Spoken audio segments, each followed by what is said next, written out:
Hello, and welcome to the Get Lean and Eat Clean podcast. My name is Gryn. I'm a certified health coach, trainer, and author.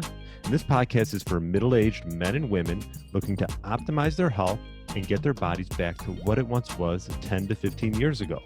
I will give you simple, actionable items to get long-term sustainable results. Thanks for listening and enjoy the show.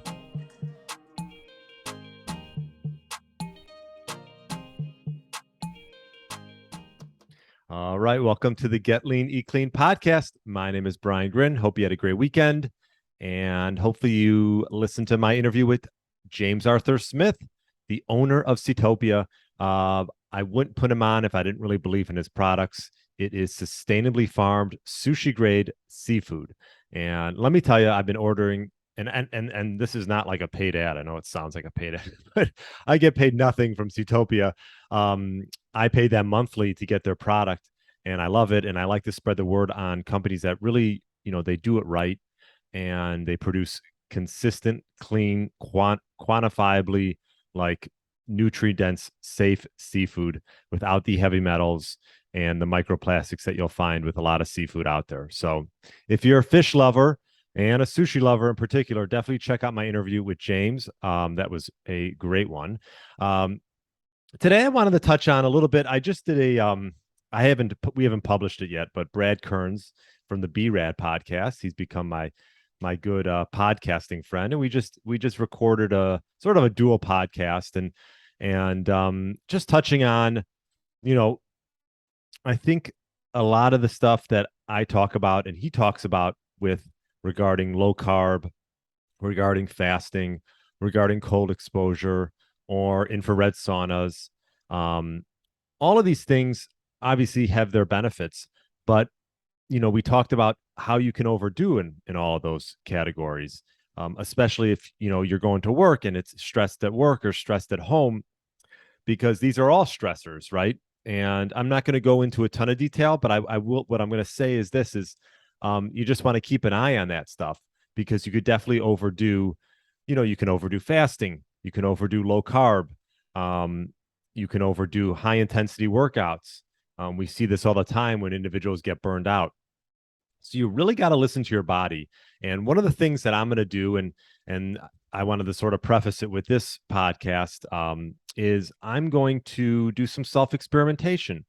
I've been eating, 1 to 2 meals for a while now a day, and doing some, not crazy long fast, maybe some 2-day fasts from time to time, and eating pretty low carb. And I think that I might have almost overdone it. I'm not seeing any drastic signs to show that, but I think these things can add up over time. And just talking with my buddy Brad, who's starting to implement a little bit more into his life as far as food is concerned, and even some whole food carbohydrates. And so I'm going to do some blood work this week. I'm going to do a DEXA scan starting. I think my DEXA scan's on Thursday. And so I haven't done a DEXA scan probably in about 4 or 5 months anyway. So it'd be good to get in there. So I'm going to report back to you. I'm going to do blood work. I'm going to do a DEXA scan, and I'm going to start implementing more food into my life, which I like to eat. And I don't think I was like neglecting myself. I didn't feel like I was like starving myself. I think I just got into that mode of, gosh, I'm so used to not eating throughout the day. And yes, I had some mental alertness, but we do know that fasting raises cortisol, glucagon, and even some growth hormones.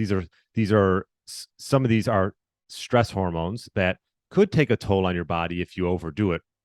So I'm going to do I always talk about on my podcast, self-experimentation, and I'm going to do it on myself. And, after tracking my macros and seeing that I'm really not getting in as much food or as much protein as I would like for a 170-pound male who's 42 and in good shape. And I find like I'm very metabolically flexible and, do resistance training and all these other things. I'd like to continue to do resistance training, to do cold plunging, to do fasting from time to time. But I think it's important sometimes you got to take a step back and do a little bit of self-experimentation. Maybe I'll do better if I consume a little bit more throughout the day, get the calorie count up to, instead of to about, let's just say I was averaging maybe around 2,000 calories, maybe I'll do better and thrive under 3,000 calories and getting in, instead of 20 grams of carbs or 30 grams of carbs a day, getting that up to 100 grams of carbs.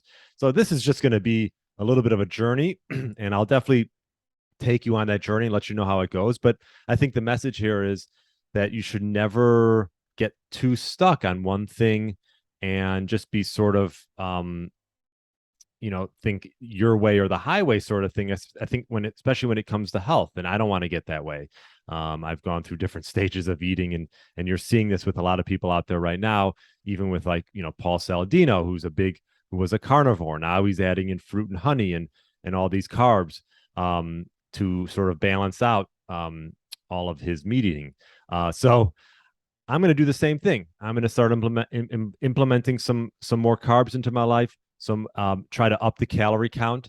Brad Kearns interviewed an interesting guy on his podcast recently, Baxter, and he, increased his calories by 700 a day, and his weight stayed the same, and everything else stayed pretty much the same, and he found like he could perform better in the weight room. So, maybe that'll be the case for me.